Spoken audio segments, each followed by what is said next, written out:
Қайырлы таң достар. Таңғы завтракты дайындаймыз. Бұл блинчики, омлет, кім қалай атайды, сондай болады. Оған бізге керегі 4 жұмыртқа, 180 мл сүт, ұн 80-100 грамм, жарты шай қасық тұз, 2 помидор, зелень және сыр. Қазір жұмыртқаны езіп аламыз.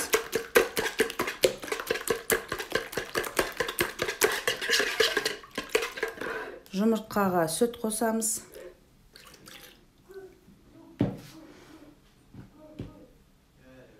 Тұз қосамыз. Осыны езіп аламыз қайтадан жақсылап. Жақсылап езіп алғаннан кейін ұнымызды жайлап қосып араластырамыз.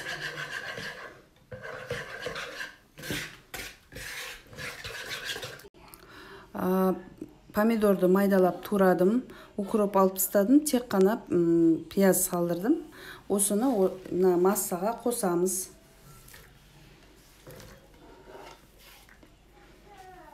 Қосып араластырамыз жақсылап.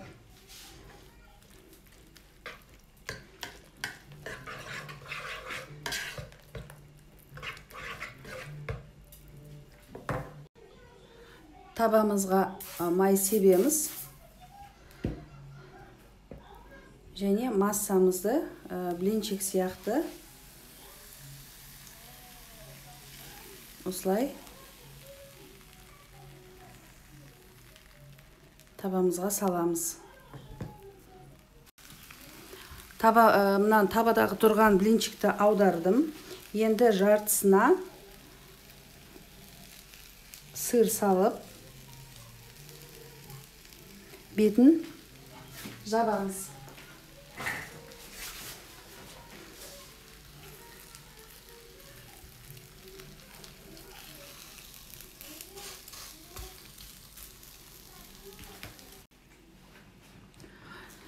Дайын болды. Шайымды құйып қойдым. Менде мына жерде 7 осындай блинчик шықты. Ортасына міне сыр, ыстық. Бір блинчиктің өзі өте тойымды болады. Жасаңыздар, астарыңыз дәмді болсын.